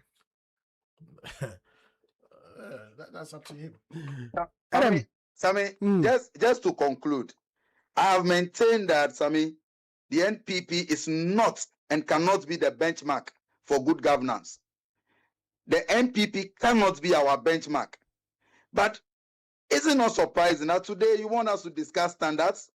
Standards, we can look at the organization of games, World Cups under your government. Why is it not a fact that a senior member of your party came out to say only party activists of your party were going to be sent to World Cup? Is it not a fact? Is it not a fact that under your government there were issues of visa racketeering? Is it not a fact? Is it not a fact that people were taken to Australia and they were pretending to be journalists when they were not? Is that not a fact? So when you talk about standards, these are the things we are referring to as your standards were too low. Honorable Kosa, my position is that do not look at the bad governance of NPP and assume that NDC is in the same category with you. We are not the same. The two parties are not the same. My brother Adam, until you are able expressing to the worst form of governance, where in spite of your ineptitude, you still find the need to buy awards for yourself. That is the lowest standard you can ever deal with. 38% Ghanaians. Okay, this country has never sunk this lowest. The bad governance that led to the 38% that you go, we all can see. Please. This you are not the has never run such low standards on bad governance. We saw it. We saw evidence of it. People losing their investment. Anyway, we saw evidence of it in inflation rate. We saw evidence of it in unemployment rate. We saw evidence of it in the massive corruption, and we saw evidence of it even with the fact that today your finance minister cannot present himself before this country. We saw the evidence. And so we are not new in this country, and you cannot come and tell us that MPP is the standard. MPP cannot be. We saw it. We lived through it. We experienced the hardship. And please, the NDC has not allocated any slot. Don't use your bad standards to make claims when you do not know that for a fact. Adam, thank you very much for your time. Adam Bana, Member of Parliament for the Ketu North constituency in the Volta. Martin, we need to wrap up. Let's stand the spin, Dr. Adam Bana. We need to wrap up. Okay. There are many who have said that we need to relocate Accra as their capital. Accra is too choked. The reason we are seeing flooding and other things in the greater Accra region. So, I disagree. I would go for that view on a different reason than merely because of floods. If you want to rotate the capital under the objective of making sure you are replicating development and infrastructure, building the country, opening it up for accessibility, same measure that anybody will do to Accra, because Accra is the capital. I'm for it.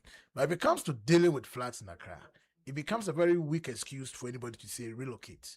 There are cities in this world which are more populated than Accra, which have more numbers of people, but there is order, there is discipline, there is infrastructure to contain these challenges.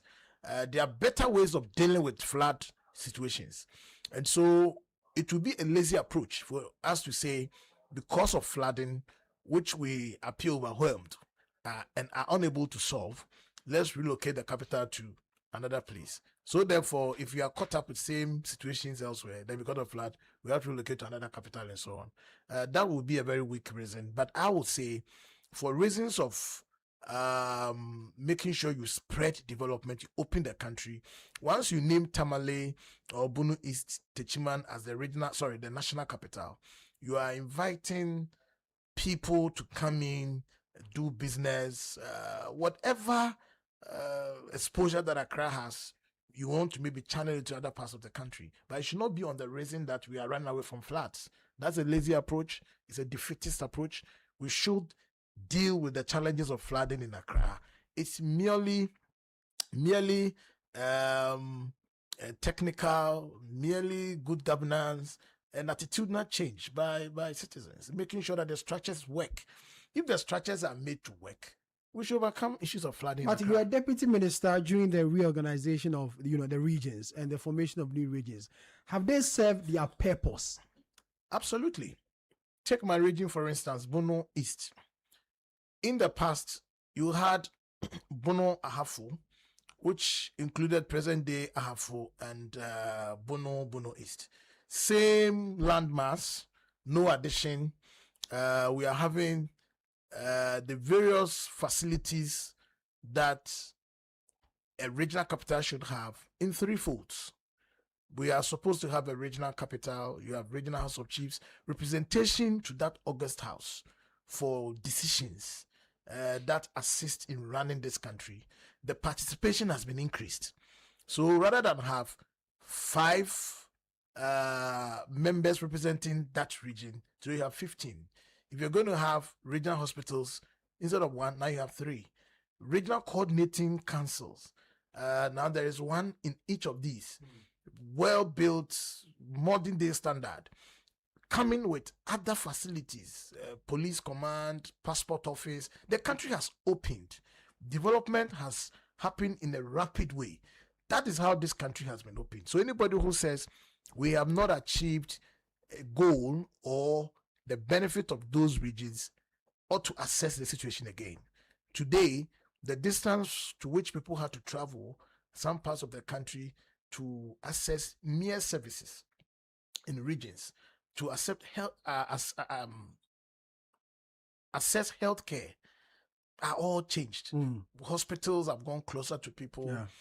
Services of governance has gone to people. In fact, governance has been sent closer to the people, and there's a bigger and better participation in those things. Okay. So it was the best thing that could happen to this country. I'm aware. I know that persons in government today even kick against decentralizing governance. They say that there are too many districts in this country, and then it's a bane, it's a problem. How do you ever have a problem with decentralization?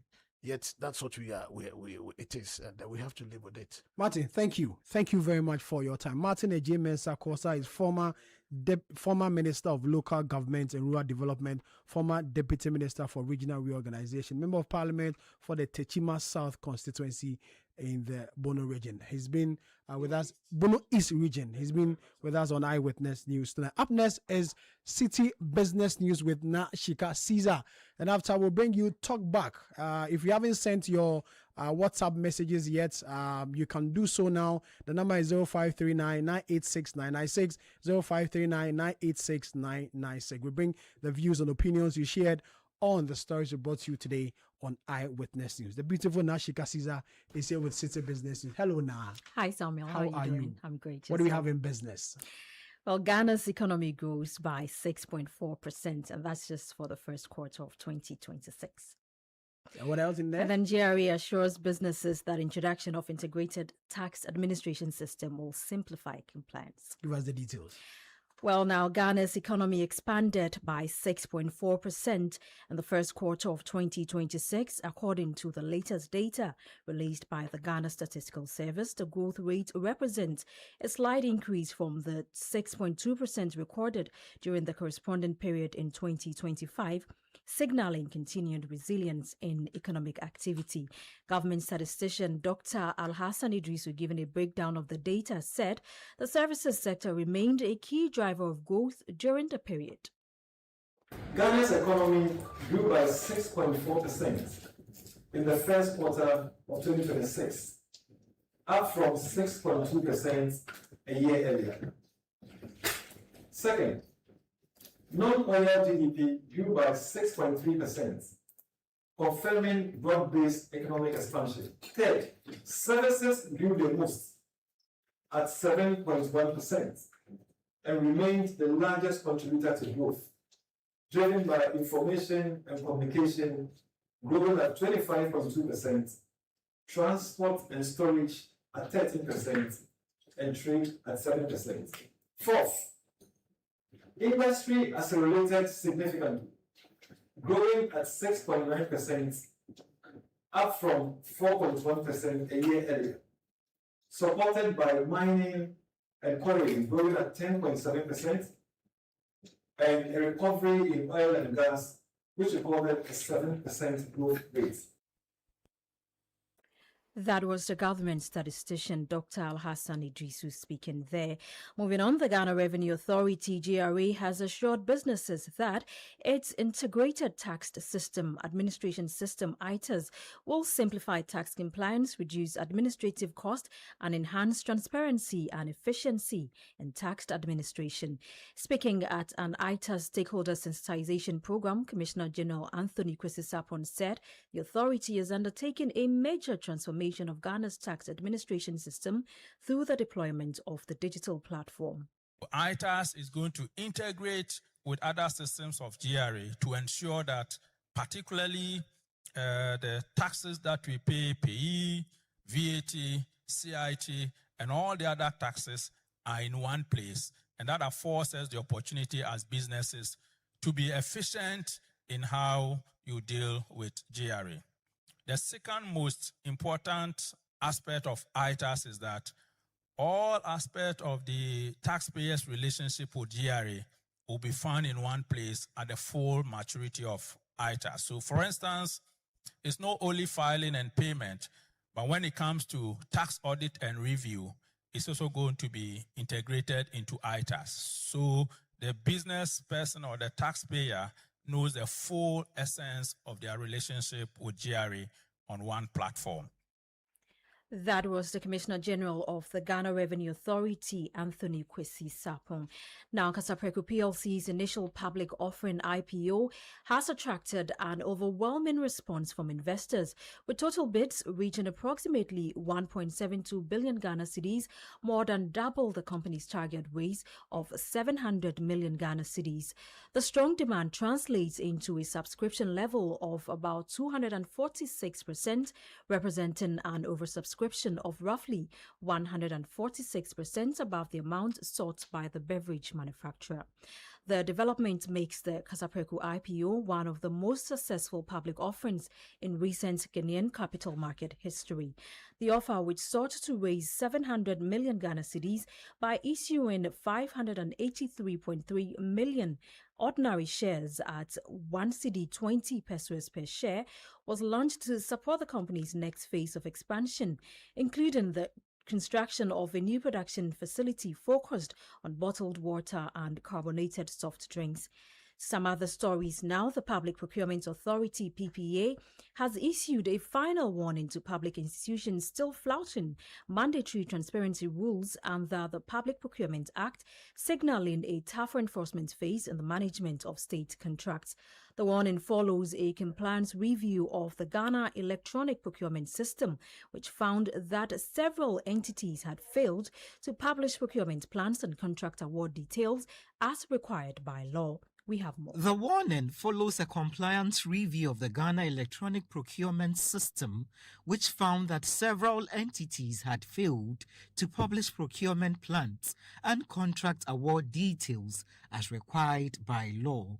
According to the authority, continued non-compliance could trigger public naming, administrative sanctions, and restrictions on approvals for single source and restricted tendering requests.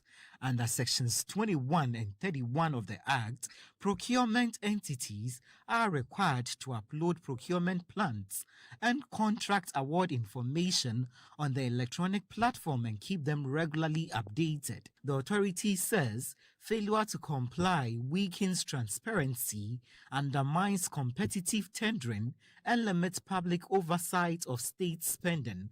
It also reminded heads of procurement entities that responsibility for compliance rests directly with them under Section 18 of the Act. The PPA stressed that procurement lapses are not just administrative issues, but leadership accountability concerns, placing responsibility squarely on institutional heads and controlling officers. You heard that report filed by Emmanuel Opong. Now, HR professionals are being urged to redesign work for the digital economy by using technology to enhance, not replace human capabilities. Speaking at the 2026 conference of the Chartered Institute of Human Resource Management Ghana, the Chief Human Resources Officer of MTN Ghana, AC Emerba Wilson, said organizations must build systems that help technology boost human potential and productivity. She noted that a rapidly evolving workplace requires HR leaders to move beyond traditional administrative roles and drive organizational transformation.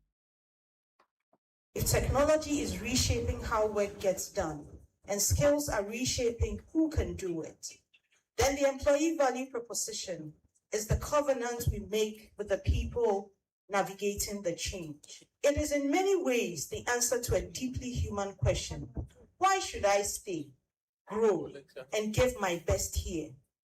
Here is the uncomfortable truth. The employee value proposition that attracted talent in 2015 will not retain talent in 2026. The workforce has renegotiated the terms of employment, and many organizations are yet to catch up. At MTN Ghana, our purpose, to harness technology as a force for good, is what connects our employees to something bigger than themselves. It is what ensures that beyond commercial success, our work contributes meaningfully to national development, digital inclusion, and shared prosperity. The future of work is already here. Let us ensure that as HR leaders, we are not just responding to change, but shaping it. We must build organizations that invest in people. That was the Chief Human Resources Officer at MTN Ghana, AC Emerba Wilson, speaking there. And that's it for City Business News on Eyewitness News. I am Nashika Caesar. Sami, back to you. Thank you very much, Nasiza. Let's talk football. All right. World Cup is starting tomorrow. Yeah, Are you excited? and I'm excited. I'm super Which team excited. are you supporting? No Black Stars. Aside Black Stars. I feel like I need the Netherlands to win.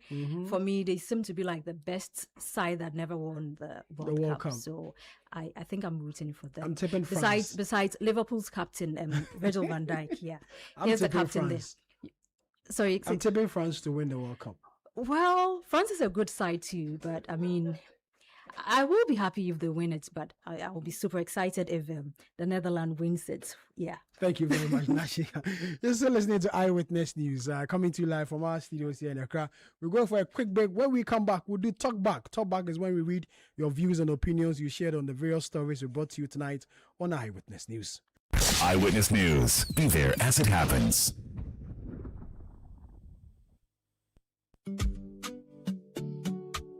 You know that feeling when you're getting ready for work. Your shirt is still crumpled and the iron is just starting to warm up. Or you're late for the wedding and now about to blow dry your hair. Or you have just stocked up meat for the cold store and then suddenly, oh, light off. Life just keeps getting paused. But what if your roof, yes, your roof, could keep things running in your homes and businesses? With EcoBank ASAP, you can switch to solar now by getting a loan to buy solar power systems with no upfront cost and easy repayments. Power your life through EcoBank's vetted solar vendors and lower your power bills over time. Take back your power with EcoBank ASAP. EcoBank, the Pan-African Bank. Are you an HR professional, a people manager, a business leader, or someone interested in understanding how organizations achieve results through people? Then join the Chartered Institute of Human Resource Management Ghana for the CIHRM 2026 conference under the theme Advancing Human Resource Excellence in Ghana, Leadership, Technology, and Governance on 10th and 11th June 2026 at Elisa Hotel, Accra. Register today at www.cihrmghana.org. For bulk tickets, sponsorships, and partnerships, contact Adelaide on 0508-822-456 or Audrey on 0508-824-058. CIHRM 2026 Conference, Shaping the Future of HR in Ghana.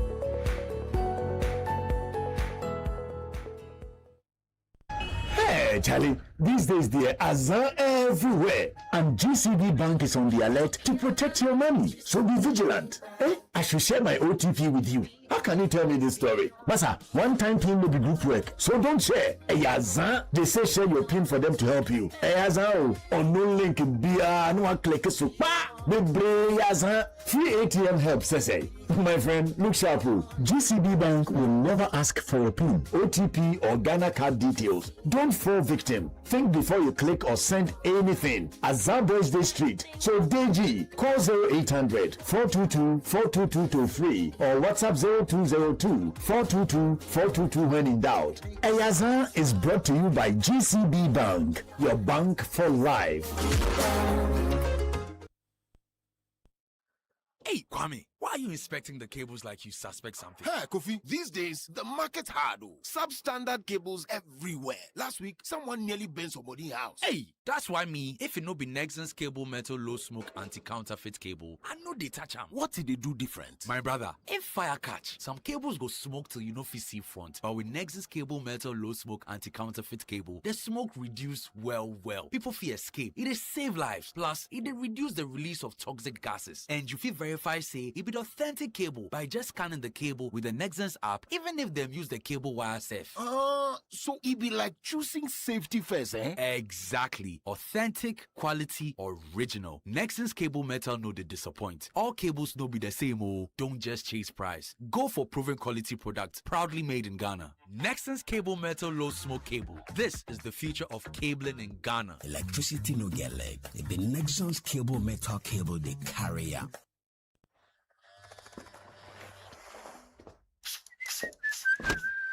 Charlie, trim I'm nice. I get some serious meeting. Allah, motion. But Charlie, no credit today. Oh, but you relax. More day. Hey, what funny. Yes, so I borrow small, sort myself out, I pay back. We move.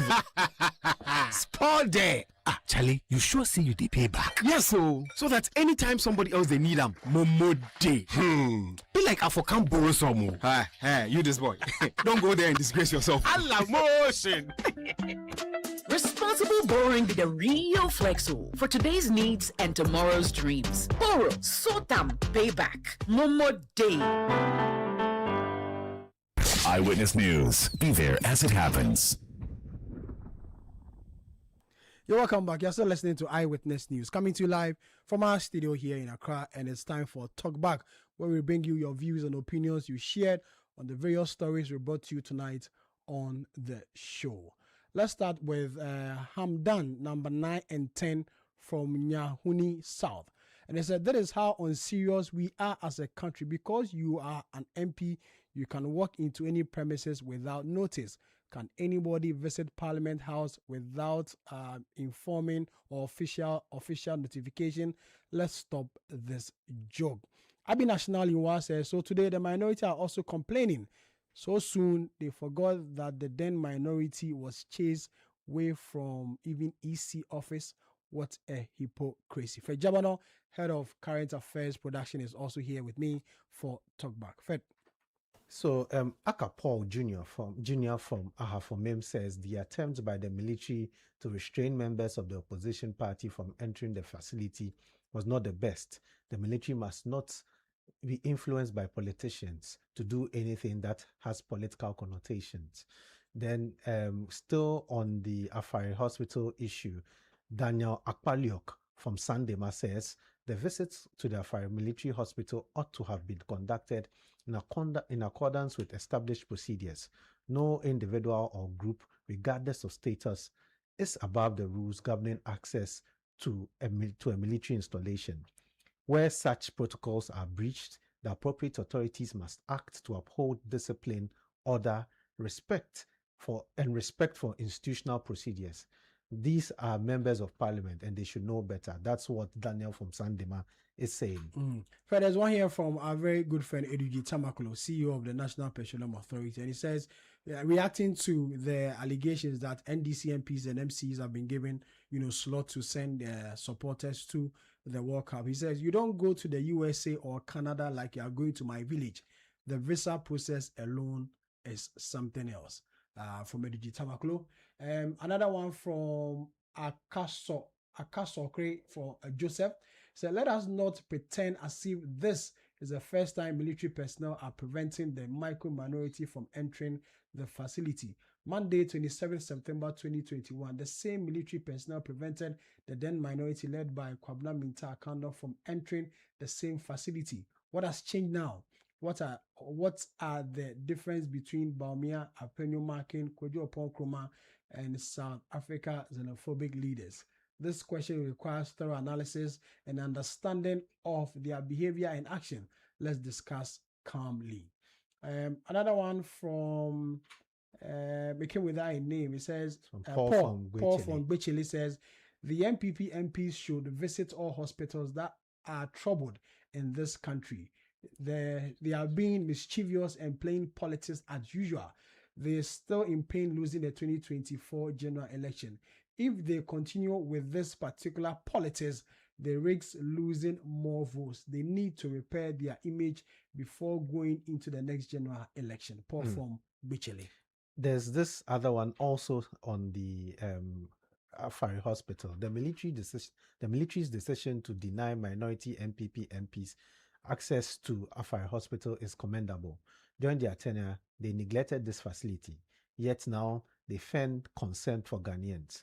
The NDC will not retaliate against their theatrics. It's time for the MPP to take responsibility and focus on genuine progress rather than political theatrics. Let's prioritize our nation's needs seriously. Will Yoga from Abutiati in the Volta region. John Labani from Sang in Myon says, at least people should understand that if for anything, the World Cup should not be politicized, because at the end of it all, it is the winning that matters most. Whether majority or minority, we are still Ghanaians. Why not unite and support the players to put up their best and bring the World Cup home, even for the first time since 1990s World Cup home? That's quite interesting. I know people have some dreams, a lot of dreams, and I mean, we pray that his dreams come true. Let's go to Isaac from Kaswa Iron City. He says politicians pretend to care for Ghanaians when they are in opposition, and if you make a mistake and bring them back to power, you would begin to ask yourself if these are the same people fighting for Ghanaians. This MPP guy should give us a break. Ghanaians cannot be deceived anymore. We, the people from Oyarifa, everything in this country is thrown into politics. Does the minority remember how the current Minister of Health was denied access to the Kolebu Teaching Hospital in more or less similar circumstances? So sad. Kwejo Fiagbe, as Amma Saman says, if you watch the environment in the video closely, it clearly shows that the site was abandoned and left to rot by the MPP, yet they are there today accusing President John Dramani Mahama and the NDC. Jones Adoboy Inla says, all the attempts by the minority to paint the Mahama government black has fallen flat after bringing the economy to its knees, coupled with the numerous uncompleted projects left behind in just It's just mind-boggling. And yet you have the same people go on inspection. You are even lucky about Papa Abba. Fred. This is from Chris from Shukura. He says, I believe it's fair to be truthful in every ramification of topics because let me take it again. He says, I believe it is fair to be truthful in every ramifications of topics because our speeches represent us. Nana Akufo-Addo and his vice blamed the NDC for 8 years, and people kept reminding them that the campaign period was over. If Garrett was successful, we won't experience this today, and you can't blame 1.5 years regime for a problem that wasn't solved in 8 years. What I know is that it is the NDC that solves major problems in Ghana. That's Chris from Shukura. And that's how we wrap up the talk back on Eyewitness News that came to you live from our studios here in Accra. And how we wrap up today's edition of the show as well. My name is Sami Uyafisho, produced by Beverly London, Kwabna Wilson, Fred Tete Jabano, and Julian Odame, with technical assistance from Desmond Nyako. So we'll come your way again tomorrow. Join us tomorrow at 5 p.m. when we bring you Eyewitness News. My name is Sami Uyafit. We'll come your way again. May the good Lord be with us all. City News. We speak first. Reach our hotline on 0302 2249